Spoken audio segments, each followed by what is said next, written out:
pour ce colloque auquel nous accordons, vous le savez, une très grande importance. Je voudrais d'abord remercier l'INALCO pour nous accueillir aujourd'hui. Vous savez que ce colloque dure 2 jours et demi. Et la première demi-journée, donc l'inauguration, a lieu à l'INALCO, à la demande de l'INALCO, pour montrer son intérêt scientifique pour le thème que nous abordons aujourd'hui et au cours des 2 prochains jours. Et puis demain et après-demain, ce sera au CNRS, rue Michel-Ange, là aussi parce que le CNRS est en quelque sorte l'autorité naturelle d'accueil d'un colloque de ce type, dont la visée, j'aurai l'occasion d'y revenir tout à l'heure, je ne rentre pas dans les détails maintenant, mais dont la visée est à la fois scientifique et épistémologique à un degré assez élevé, et en même temps très pratique, pragmatique, puisque nous essayons de réfléchir à l'impact que les réflexions que nous allons avoir peuvent avoir sur les organisations, sur les structures d'enseignement supérieur et de recherche. Donc en raison de cette double nature, je dirais très théorique et très pratique à la fois, il était tout à fait normal que le CNRS joue un tel rôle. Et puis, beaucoup d'institutions sont concernées par ce qui se passe aujourd'hui. Merci à toutes et à tous d'être là, à la fois national et international. J'adresse d'ailleurs un salut particulier au CEISAL, qui est le réseau européen d'études latino-américaines. Et je viens de voir que nous avions notre ami Vladimir Davidov et ses collègues russes de l'Académie des sciences de Russie qui sont là. Mais c'est tout à fait illustratif évidemment de la nature internationale que nous avons voulu pour ce colloque, qui est parti au départ de l'Institut des Amériques. L'Institut des Amériques réalise un colloque annuel depuis maintenant d'assez nombreuses années, depuis environ 10 ans. Tous ont donné lieu d'ailleurs à des actes auxquels vous pouvez vous référer. Et l'Institut des Amériques, vous le savez, je le rappelle très brièvement, puisque je pense que beaucoup le savent ici, a une originalité depuis son commencement, c'est de vouloir justement faire bouger les lignes des aires culturelles.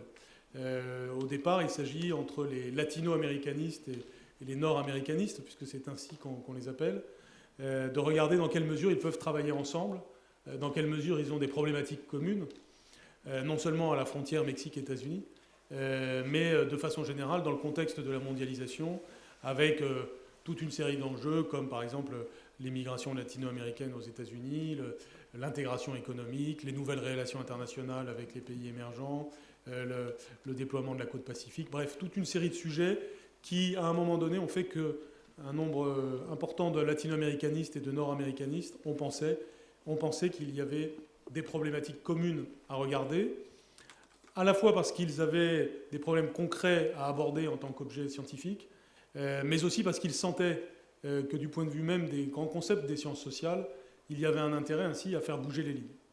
Et faire bouger les lignes ne signifie pas casser les lignes antérieures, parce qu'elles gardent une forte pertinence, mais au contraire, les mettre en relief grâce au déploiement de nouvelles lignes.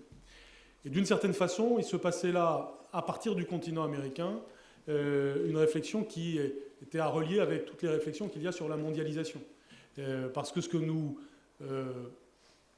tâtonnions, si j'ose cette expression, ce autour de quoi nous tâtonnions, c'était autour de finalement des lignes nouvelles de la mondialisation, des lignes variables de la mondialisation, et qui nous obligeaient à complexifier notre approche et à regarder dans quelle mesure non seulement le comparatisme, mais aussi des géométries variables d'approche des territoires étaient nécessaires.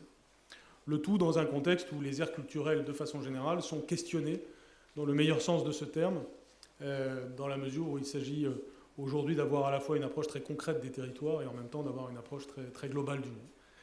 Donc à partir de ces réflexions qui ont été à l'origine de l'Institut des Amériques, un certain nombre d'activités se sont déployées. Là aussi, je ne rentre pas dans tous les détails. Une structuration a eu lieu. L'Institut des Amériques rassemble aujourd'hui plus de 55 établissements d'enseignement supérieur et de recherche. Et c'est sur cette base-là qu'il organise beaucoup de choses, qui se structurent en France autour de régions, et que chaque année, son colloque annuel qui précède son conseil scientifique, lequel aura lieu donc samedi prochain, son colloque annuel cherche à illustrer l'intérêt qu'il y a d'avoir une ère transaméricaine d'approche. C'est ainsi qu'on a eu des colloques annuels sur le vote dans les Amériques, les Indiens dans les Amériques, les femmes dans les Amériques, etc. Nous avons donc eu l'idée, depuis maintenant plusieurs années en réalité, d'organiser le colloque qui a lieu maintenant, parce que nous avons pensé que nous devions nous interroger sur notre propre objet, faire preuve de réflexivité, et le faire avec d'autres, puisque évidemment, tout ce que je viens de dire n'est pas propre au continent américain, même s'il y a des spécificités du continent américain, peut-être certaines simplicités, ou moindre complexité plutôt, du continent américain, pour des raisons, je dirais, historiques et géographiques. Mais en tout cas, toutes les aires culturelles, puisque c'est ainsi qu'on les appelle en français, et on reviendra sans doute beaucoup sur les questions de vocabulaire au long de ces journées, puisque les aires culturelles sont évidemment et sont très importantes dans les sciences sociales et doivent être questionnées. Et à partir de là, nous avons évidemment parlé avec beaucoup d'interlocuteurs. J'ai cité le CNRS, mais il y a aussi d'autres institutions de portée nationale qui sont concernées. Je pense à la Fondation Maison des sciences de l'homme, et je remercie Michel Vivorca pour être présent, puisque c'est non sellement une institution amie, si je puis dire, avec des personnes amies, mais aussi une institution dont la portée globale, si je puis dire, et bien entendu je laisse Michel Vivorca développer ce point, fait que elle était tout à fait naturellement une institution partenaire. Mais l'Institut des Amériques a aussi un ancrage. J'ai cité tout à l'heure, j'ai fait référence tout à l'heure à sa naissance et à ses objectifs initiaux. C'était beaucoup des latino-américanistes et des nord-américanistes de l'Université Paris 3 Sorbonne Nouvelle, où il y a à la fois l'Institut des hautes études d'Amérique latine et l'Institut du monde anglophone en particulier, qui sont particulièrement concernés par ces enjeux, mais ce ne sont pas les seuls au sein de Paris 3. C'est pourquoi il nous a paru très important de proposer au président de Paris 3, Karl Bonafou, d'être présent aujourd'hui en raison du rôle spécifique de cette université. Je le remercie vraiment très vivement d'avoir accepté cette invitation. Et puis, vous le savez, Paris 3 est engagé avec d'autres établissements d'enseignement supérieur et de recherche dans une grande commu, une très grande commu, Sorbonne Paris-Cité, présidée par Jean-Yves Mérindol. Et donc, Sorbonne Paris-Cité, non seulement du fait de la présence de Paris 3, mais aussi d'autres universités très impliquées par ce qui se passe dans l'Institut des Amériques. Sorbonne Paris-Cité donc, est particulièrement concernée. Donc je remercie Jean-Yves Mérindol, lui aussi, d'avoir accepté de faire l'ouverture aujourd'hui. Et puis, bien entendu, le Manuel Franck, au titre de l'INALCO, était la personne qui s'imposait en premier lieu cet après-midi, puisque, comme je l'ai dit en commençant, l'INALCO nous a fait l'amitié et l'honneur de nous proposer de nous accueillir.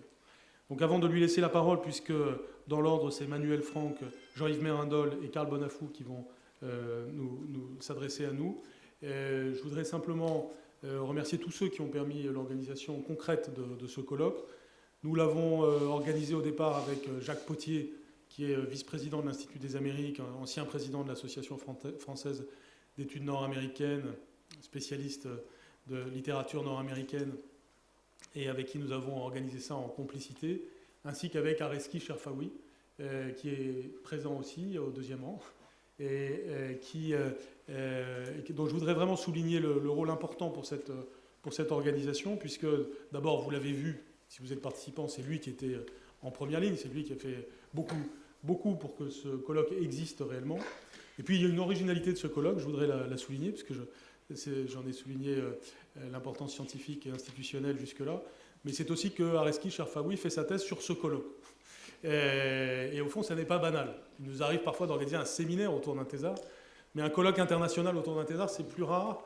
Et Areski Cherfaoui, qui est un thésard expérimenté, plutôt en toute fin de thèse qu'au début, est un spécialiste des aires culturelles, probablement l'un des tout meilleurs parmi nous, pour y consacrer tout son temps. Et il a cette visée épistémologique et scientifique qui est celle de ce colloque.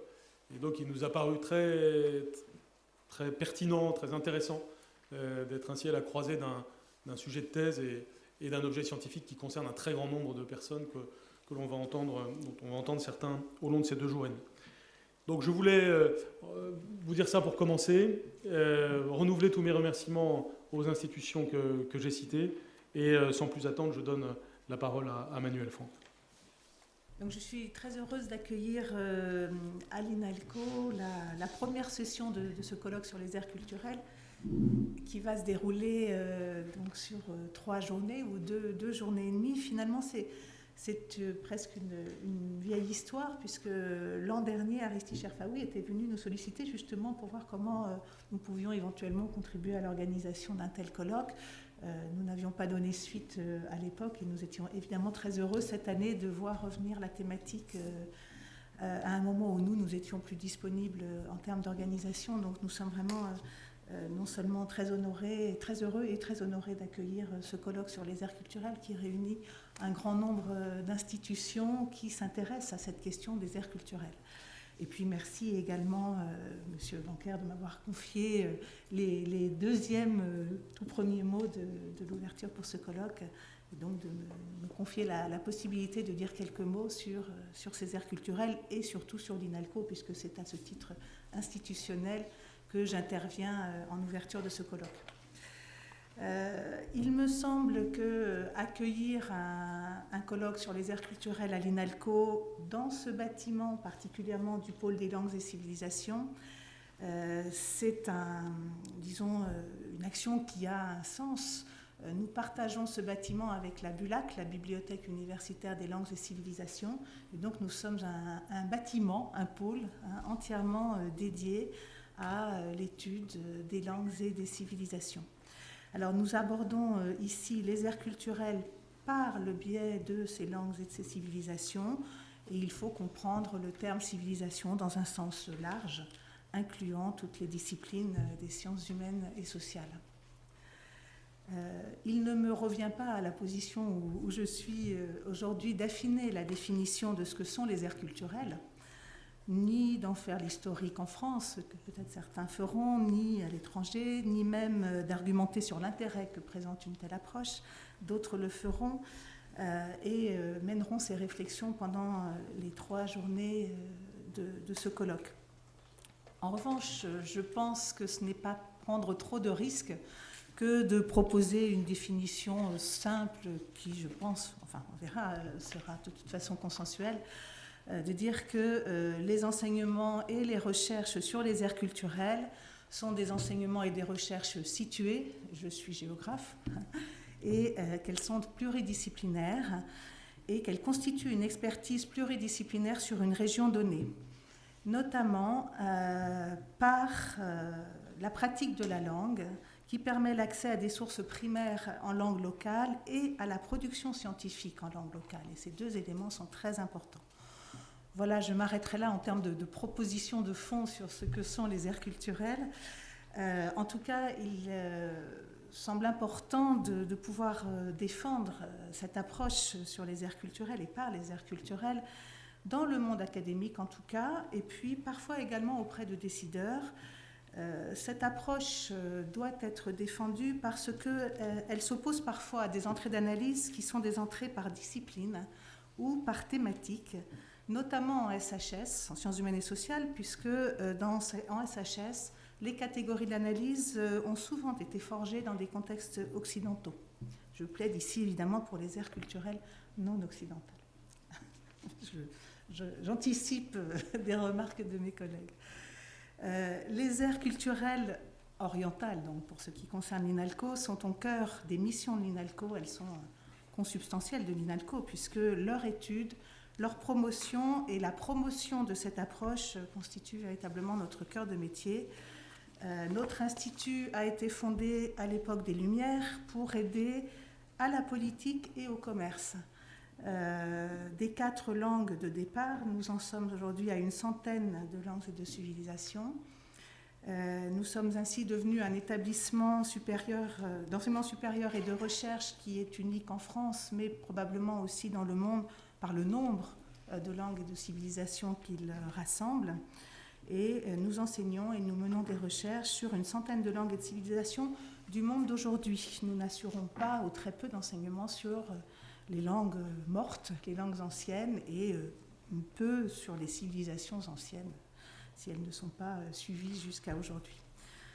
Notre Orient démarre aux portes de l'Europe, à l'est de l'Allemagne, et si l'on fait le tour de la planète par l'est, Nous proposons des contributions sur l'Europe centrale, l'Afrique, le Moyen-Orient, l'Asie, jusqu'en Amérique du Sud, une fois franchi le Pacifique.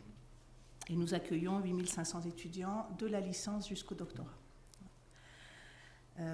Bien évidemment, nous ne nous contentons pas de délivrer des enseignements de langue, car nous sommes convaincus, avec, je pense, tous les enseignements qui enseignent les langues et les civilisations, tous les établissements, pardon, qui enseignent les langues et les civilisations, que l'apprentissage d'une langue doit s'appuyer sur des savoirs concernant les contextes culturels, historiques, géographiques, économiques, sociaux, etc., dans lesquels ces langues se développent. Les aires culturelles constituent donc le fil rouge de notre organisation ici à l'INALCO, de nos diplômes, de nos équipes de recherche. Bien évidemment, la façon dont nous délimitons ces aires culturelles à des fins opérationnelles ou d'organisation sont parfois différentes de la délimitation de ces aires fondées sur des faits historiques ou des faits culturels ou des faits linguistiques. En tout cas, le périmètre de ces aires et les logiques de regroupement qui les sous-tendent font débat ici à l'INALCO. Récemment, pour donner quelques anecdotes, le débat a porté sur la reproduction en interne même des appellations ou des périmètres coloniaux dans le nom de nos départements ou sur la place de certains domaines d'études qui se trouvent aux interfaces entre plusieurs départements ou plusieurs régions. Ainsi du pachto, qui est placé actuellement dans le département Eurasie, selon une logique de famille linguistique, mais cette langue souhaite rejoindre le département Asie du Sud, qui, lui, propose des enseignements de civilisation sur l'Afghanistan et sur le Pakistan. Voilà une anecdote, un type de débat qui peut alimenter nos discussions ici à l'INALCO. Quoi qu'il en soit, ces aires culturelles sont fondatrices à l'INALCO. Nous délivrons des diplômes en langue et civilisation. Nous avons des équipes de recherche sur toutes les parties de notre monde oriental, sur l'Europe, l'Eurasie, Moyen-Orient, l'Asie, le nord de l'Afrique. Entre parenthèses, nous avons également des équipes qui se définissent par un périmètre disciplinaire. Donc, nous participons en interne, nous menons en interne un débat qui, à mon avis, sera porté également au cours de ce colloque. Nous participons activement au JCR culturel du CNRS. 2 congrès auront lieu d'ailleurs dans nos locaux en juin et en septembre prochain. Et nous prenons toute notre part dans les débats sur les grands enjeux d'aujourd'hui, particulièrement vus d'Orient. Nos enseignants-chercheurs sont sollicités sur des questions d'actualité, bien sûr, mais également, très souvent aussi, sur les fondements culturels des sociétés du monde. Et à ce titre, nous pouvons être tout à fait complémentaires d'autres institutions, des autres institutions, qui travaillent sur les aires culturelles pour des complémentarités aréales ou disciplinaires. Et je ne citerai que l'Institut des Amériques, bien sûr il y en a d'autres, puisque vous organisez ici ce colloque. À l'INALCO, nous avons peu d'enseignements et de recherche sur les Amériques. Nous avons des spécialistes des langues et civilisations quechua, maya, inuit. Nous enseignons également le guarani, le nahuatl. Nos enseignants sont de très grande valeur, mais ils ne sont que 3. Et bien évidemment que nous ne sommes pas en capacité de constituer un pôle pluridisciplinaire sur les Amériques, notamment en l'absence à l'INALCO d'une approche par l'anglais, l'espagnol ou le portugais. Voilà. Ce constat me semble pouvoir constituer une forme de transition pour passer la parole à Jean-Yves Mérindol. En tout cas, je nous souhaite d'excellents débats qui, à coup sûr, nous aideront ici à l'INALCO à réfléchir à nos pratiques de recherche, à la nature même de notre expertise et, qui sait même, peut-être à nos organisations. Je vous remercie.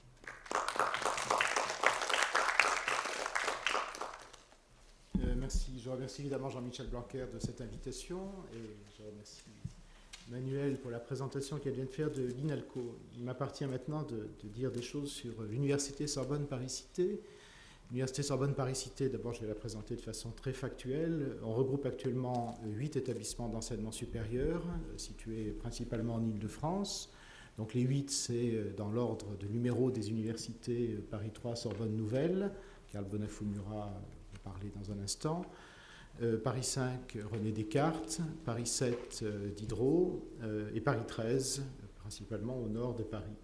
mais aussi 4 écoles ou instituts, l'INALCO d'une part, l'Institut de physique du globe d'autre part, l'école de santé publique qui est principalement à Rennes mais qui a aussi une activité à Paris, et enfin Sciences Po. Voilà. Donc vous voyez la diversité des établissements que nous regroupons. Pourquoi cet effort de regroupement ? J'en dirais un mot d'une certaine façon, mais d'une façon à mon avis plus limitée qu'on ne le croit. On est aussi, nous et les autres regroupements de même nature en Île-de-France ou en France. Vous savez que nous sommes créés maintenant comme, ou presque créés, nous attendons un décret d'approbation comme communauté d'universités et d'établissements. C'est le jargon législatif pour donner le cadre institutionnel, de par une loi récemment votée en juillet 2013. Dans les préoccupations des pouvoirs publics qui ont conduit à cette loi, il est clair que les comparaisons internationales, ce que la mondialisation veut dire pour les universités, ce que l'internationalisation veut dire pour le système universitaire a joué. Donc c'est en ce sens-là que, d'une certaine façon, nous sommes, nous et nos voisins ailleurs en France, des enfants de la mondialisation. Mais l'histoire de la mondialisation, dans tous les secteurs et dans l'histoire de l'enseignement supérieur, est plus compliquée qu'on ne le croit. Et elle n'est pas quelque chose qui est une histoire linéaire où s'imposerait un modèle qui ensuite aurait à être transposé ailleurs. Les différentes façons d'organiser l'enseignement supérieur dans le monde s'influencent mutuellement et les influences peuvent être ironiques, décalées dans le temps et avec des effets surprenants. J'en donnerai quelques illustrations ensuite. Voilà. Néanmoins, vont nous rejoindre, tous les votes sont maintenant acquis, 5 organismes de recherche, que je cite aussi, puisque la plupart d'entre eux ont une activité dans le thème qui vous intéresse, le CNRS, l'INSERM, l'IRD, l'INRIA et l'INEDS. Voilà, donc nous allons passer à 13 membres dans les temps qui viennent, et vous savez que la situation parisienne, pour ceux qui s'intéressent à Paris, est une situation qui parfois est vivante et complexe. Je pense de façon euphémisée à la difficulté que connaît un autre ou qu'a connu un autre groupement qui a éclaté ESAM. Donc nous sommes en discussion, mais d'autres le sont aussi, avec d'autres établissements, la Maison des sciences de l'homme, le HESS, l'École pratique des hautes études et l'École française d'Extrême-Orient, à qui nous avons proposé, s'ils le souhaitent, mais la décision leur appartient, de rejoindre les uns les autres ou tous ensemble notre regroupement. Et les décisions de principe sur ce terrain seront prises par ces établissements d'ici la fin de l'année. Voilà. Toujours sur le plan factuel, on regroupe actuellement à peu près 120 000 étudiants. C'est à la fois beaucoup, imposant, un peu théorique, puisque sur ces 120 000 étudiants, j'en vois relativement peu, ce qui veut dire que fort heureusement pour eux, ce qu'un étudiant attend de l'enseignement supérieur, pour le principal, n'est pas quelque chose qui est fourni par l'Université Sorbonne Paris-Cité, mais qui est fourni par les établissements, les départements, les composantes dans lesquelles il vit tous les jours. Nous n'avons pas, évidemment, de façon directe, à avoir un souci de proximité, souci important, mais que d'autres font à notre place.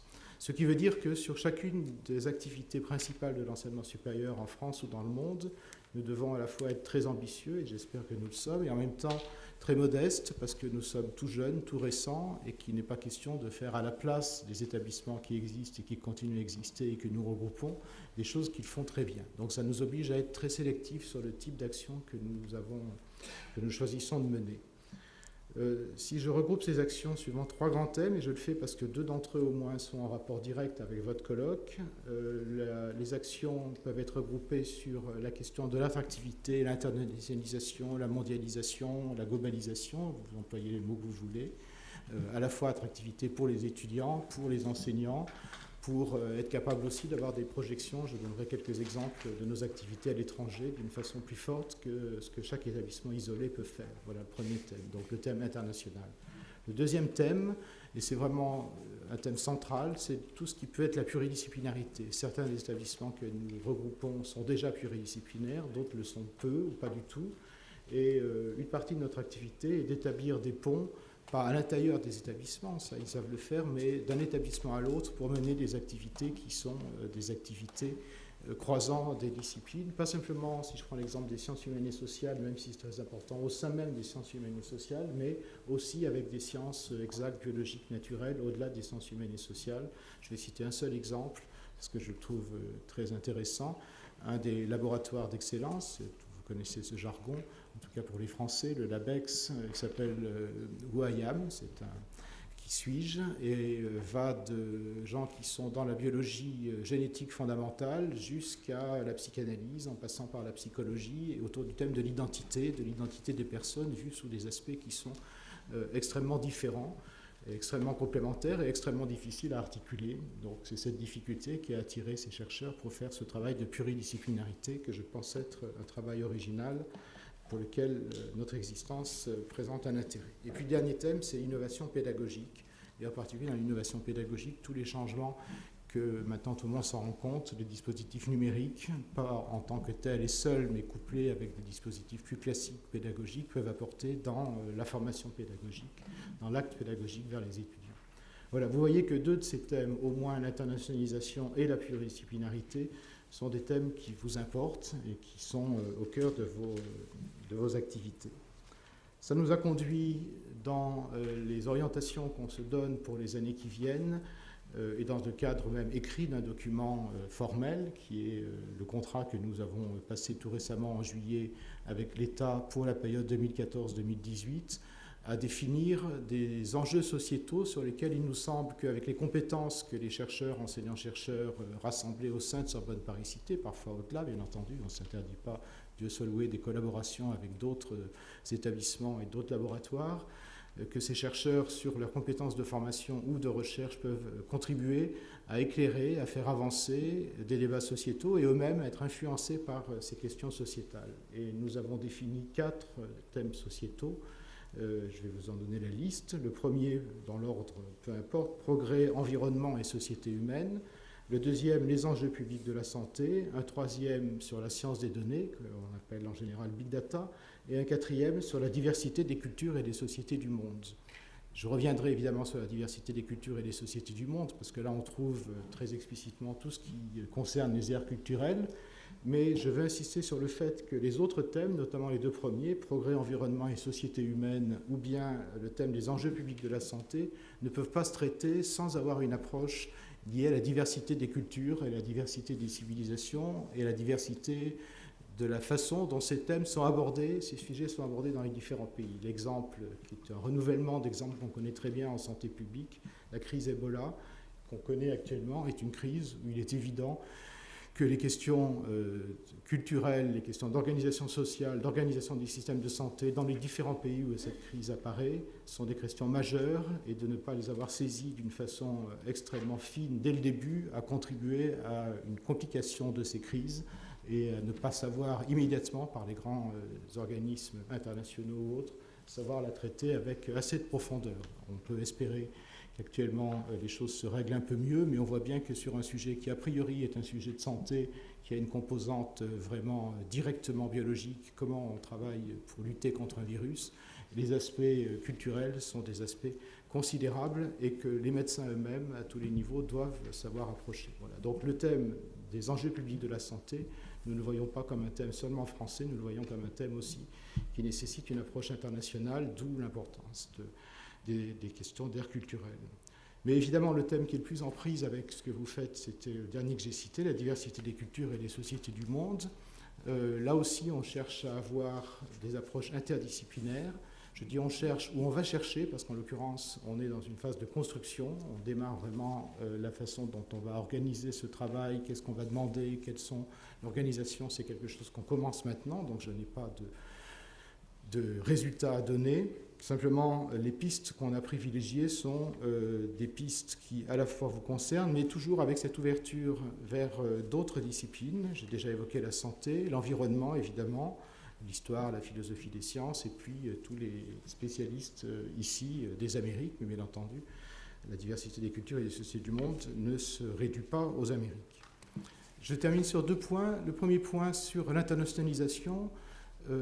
Nous avons une activité que je dois citer pour 2 raisons. La première, c'est que nous avons passé des accords avec un certain nombre de pays du monde, ou un certain nombre d'universités, et il se trouve que dans les accords déjà conclus, 2 concernent l'Amérique latine, 2 accords même concernent l'Argentine. L'un a été signé avec l'ensemble des universités publiques d'Argentine qui ont une conférence qui s'appelle SIN et qui permet d'avoir un développement de relations entre ces universités et les établissements de Sorbonne Paris-Cité. Actuellement, une délégation se trouve d'ailleurs en Argentine pour continuer à approfondir ce dialogue et voir comment concrètement mettre en place des projets de recherche ou de formation communs. En Argentine, nous avons passé un accord analogue avec l'organisme de recherche qui aide aux recherches de ces universités que vous connaissez, le CONICET. Et là aussi, un dialogue continue à se faire avec le CONICET et nous espérons arriver en 2015 à avoir un programme de recherche conjoint Sorbonne-Paris-Cité CONICET, pour prendre cet exemple. Le deuxième exemple en Amérique latine, de même nature, un peu différent, c'est un accord que nous avons passé avec l'Université de Sao Paulo, l'USP. Le recteur de l'USP était en France et a rencontré des gens de Sorbonne-Paris-Cité la semaine dernière. Et là aussi, l'accord est d'une nature différente, c'est un accord d'une certaine façon symétrique. Nous installons une représentation permanente au sein de l'USP, pas dans le seul but d'avoir des relations avec l'USP, mais d'avoir des relations avec l'ensemble des établissements de l'État de Sao Paulo, voire au-delà, mais enfin le Brésil est trop grand pour qu'on demande aux gens de faire tout. Et réciproquement, l'USP va installer une antenne ici, à proximité d'ailleurs, dans ce quartier. En France, ils installeront quelque chose d'analogue à Lyon, et nous tenons d'ailleurs à travailler conjointement avec Lyon pour bien harmoniser nos différentes activités. Voilà, et là aussi, il y a une discussion pour voir comment nous pouvons financer ensemble des échanges d'étudiants, masters, des systèmes de programmes de formation conjoints, etc. Mais je prends un deuxième exemple qui nous éloigne des Amériques. On est en train de réfléchir, et dans une réflexion qui est difficile, et c'est parce que la réflexion est difficile qu'on essaie de le faire, c'est de se dire comment avoir une activité dans des pays qui ne sont pas spontanément dans la représentation du monde qui s'est installée en France, soit parce que nous avons une représentation du monde très européano-centrée, soit parce qu'il y a eu l'histoire coloniale du pays, soit pour d'autres raisons. Je prends un exemple qui n'est pas qu'un exemple anecdotique. On fait des efforts pour être présent au Kazakhstan. Le Kazakhstan ne fait pas partie de la carte spontanée du monde du milieu universitaire. Je ne peux pas dire que ce soit un pays qui a une activité scientifique considérable.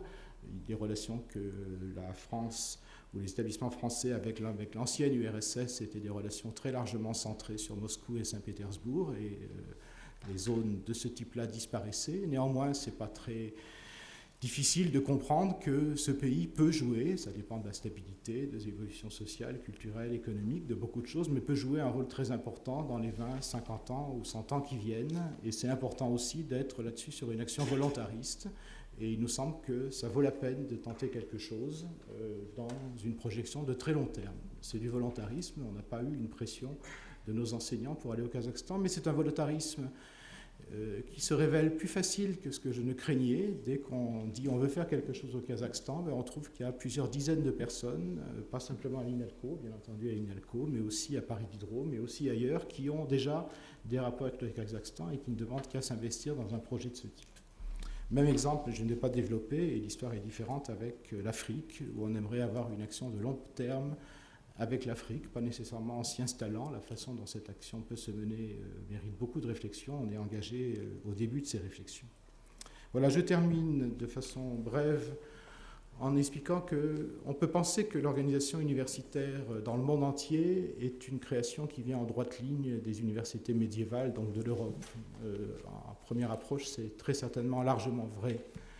Ce n'est pas aussi vrai que ça. Bien entendu, d'autres pays, je pense au Japon au moment de Meiji, je pense à ce qui s'est passé en Amérique latine et tout, se sont largement inspirés du dispositif européen, mais ont créé aussi dans leur propre mécanisme de formation des dispositifs, des modèles, des façons de penser l'enseignement supérieur, son rôle au sein de la société qui sont largement différents. Donc je fais une suggestion implicite, c'est que sur le travail des aires culturelles, la façon dont les approches peuvent se faire d'un pays à l'autre, d'une ère à l'autre, d'une zone à l'autre, sur la façon dont on conçoit, non pas les structures de l'enseignement supérieur, même si c'est quelque chose d'intéressant, mais ce qu'est même l'enseignement supérieur et la recherche, est quelque chose qui mériterait des approches comparatives générales, qui ne sont que peu faites à ma connaissance et qui peuvent être un thème d'étude. En tout cas, pour moi qui ai la responsabilité de construire quelque chose d'aussi improbable qu'un ensemble rassemblant 120 000 étudiants, 8 500 enseignants-chercheurs et chercheurs, 13 actuellement établissements d'enseignement supérieur qui très légitimement tiennent à leur autonomie et à leur image, ces approches et ces comparaisons mondiales, et de penser qu'ailleurs dans le monde on peut penser différemment qu'en France, est à la fois séduisant et réjouissant, et en tout cas serait un point d'appui utile pour ce qu'il nous reste à faire. Merci.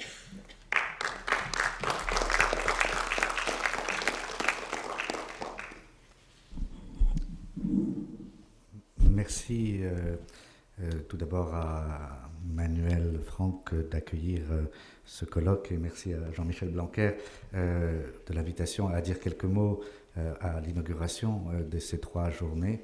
Je commencerai par dire que Sorbonne Paris-Cité m'a permis de découvrir qu'il y a des conceptions différentes des aires culturelles. Les débats que nous avons eus pour préparer le contrat d'établissement se sont accompagnés de réflexions de fond. Et avec Manuel, le mercredi matin, nous avons eu l'occasion d'échanger sur les conceptions différentes que moi, angliciste, avait de la notion d'aire culturelle, et j'ai découvert effectivement que l'INALCO revendiquait une conception différente de celle que nous partageons plutôt avec l'Institut des Amériques. Les aires culturelles sont-elles occidentales ou pas? C'est un des grands enjeux et je trouve passionnant et bien que cette question soit d'une certaine manière abordée ici même à l'INALCO en recevant l'Institut des Amériques. C'est un peu Eats, Meets, West qui se joue dans ce colloque. Et donc, au nom de la Sorbonne Nouvelle, qui est l'établissement de rattachement de l'Institut des Amériques, je remercie profondément l'INALCO, mais aussi le CNRS, d'accueillir et d'appuyer pleinement un tel colloque qui effectivement donne à la fois une visibilité accrue à un institut qui en possède beaucoup déjà, mais qui aussi met en valeur l'importance d'un sujet tel que les aires culturelles. Il y a près de 350 enseignants-chercheurs qui travaillent autour de ce domaine au sein de Sorbonne Paris-Cité, plus d'une vingtaine d'équipes, dont l'UMR CREDA, et c'est véritablement un des domaines dans lequel je crois que Sorbonne Paris-Cité peut être considérée comme la première force d'Europe au jour d'aujourd'hui, étant donné la puissance et la richesse des recherches qui sont menées dans ce domaine. Alors évidemment, parmi toutes ces aires et parmi toutes ces forces, les Amériques et donc l'Institut qui en incarne la recherche ont aujourd'hui une place spéciale, place qu'elle a acquise et confortée en quelques années seulement. Je relisais ce que dit le pré-rapport Sabouret de l'Institut des Amériques il y a quelques années. C'était déjà un éloge assez appuyé. Je cite un encadré. L'initiative majeure dans cette ère culturelle, les Amériques, provient de la mise en place d'un institut en mars 2007. L'Institut des Amériques fédère une grande partie des recherches et rassemble 40 centres, pour la plupart universitaires à Paris, transdisciplinaires, ayant réussi à sortir des clivages entre organismes de recherche. L'IDEA s'appuie également sur des pôles régionaux dont certains paraissent très actifs, et l'ouverture programmée, on était en 2007, de différents pôles en Amérique du Nord et en Amérique latine va permettre de mener une réflexion sur la notion d'aire culturelle et la transaméricanité. Et donc, ce rapport date de 2010, parlait de l'ouverture en 2007, et donc 4 ans plus tard, il est clair que l'Institut des Amériques a largement tenu ses promesses, par exemple en ouvrant effectivement des antennes dans les différents pays d'Amérique, mais surtout, et je trouve que c'est une initiative particulièrement heureuse, en les confiant à des doctorants, à la fois pour la gestion, pour l'animation, ce qui leur permet à eux-mêmes, ces doctorants, de se former à la recherche, et de se former à l'animation de la recherche. Il y a aussi la chaire des Amériques qui permet, bon an mal an, d'accueillir 6 à 7 chercheurs, lesquels chercheurs rayonnent sur les territoires français. Donc ce qui me paraît fondamental, c'est que l'Institut des Amériques a une double capacité à mettre en réseau un nombre très important d'institutions et de centres de recherche sur le territoire français. Il était question de 40, c'est aujourd'hui, me disait Marion, 58 centres qui sont mis en réseau grâce à l'Institut des Amériques, mais aussi à cette capacité de se projeter au-delà des frontières françaises, notamment par les antennes qu'elle a construites en Amérique du Nord, en Amérique du Sud et d'Est en Ouest.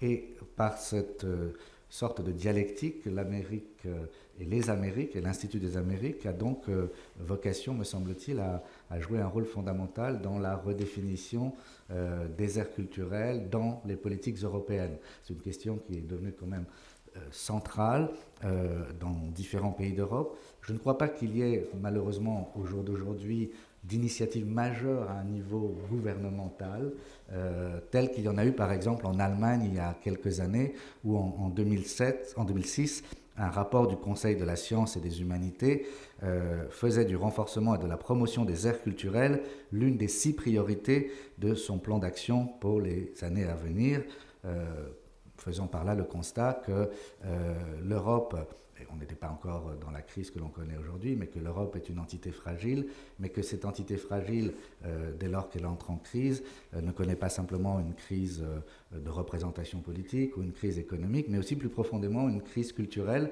qui ébranle les humanités classiques. Je crois que l'une des grandes vertus et l'une des incertitudes, mais c'est sa force de la notion même d'ère culturelle, c'est d'ébranler les humanités traditionnelles avec ce moment que nous traversons d'aujourd'hui, qui me semble-t-il est un moment non pas de tâtonnement, mais un moment où les choses, où les réflexions ne sont pas encore systématisées et ne sont pas encore formalisées en une sorte de supradiscipline.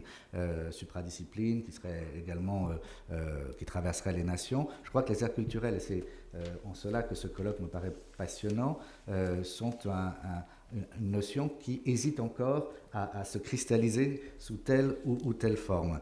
De ce point de vue-là, et on voit bien pourquoi par exemple l'Allemagne a pu prendre une telle orientation, de ce point de vue-là, les aires culturelles se situent dans le droit fil de traditions culturelles, historiques, nationales, spécifiques. Par exemple, il est clair que pour l'Allemagne, c'est la tradition de la Kulturwissenschaften, des sciences culturelles, qui a permis de donner cette impulsion à l'importance des aires culturelles.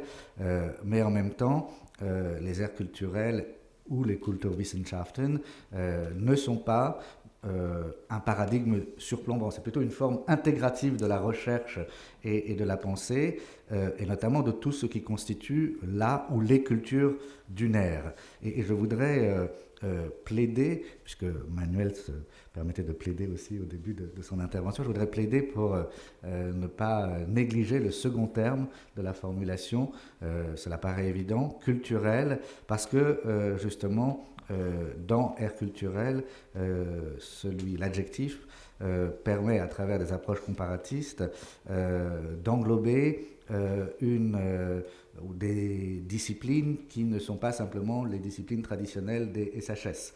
Je suis littéraire et en tant que littéraire, il m'importe que les aires culturelles restent au contact des arts, de la littérature, mais dans cette pratique intégrative qui est la leur, parce que je crois profondément que les aires culturelles sont un laboratoire expérimental en tant que notion, et que ce laboratoire expérimental doit permettre de dépasser non seulement les dichotomies Est-Ouest, mais les dichotomies SHS-ALL qui sont si constitutives de notre, je dirais, périmètre scientifique français. Donc je suis certain que ce colloque fera date, et je le dis avec beaucoup d'estime pour les personnes qui l'ont préparé. Je pense qu'il fera faire une importance ou un pas décisif à la recherche sur les aires culturelles, et que je me réjouis qu'il ait à la fois lieu à l'INALCO, au sein de Sorbonne Paris-Cité, et avec l'appui plein et entier de la Sorbonne Nouvelle. Les aires culturelles sont depuis très longtemps juste en dessous de la surface de beaucoup de choses. Grâce à ce colloque, elles vont venir pleinement à la surface, et donc je vous en remercie, et j'espère que ce colloque est le préalable à de nombreux développements qui se traduiront dans les années à venir. Merci beaucoup.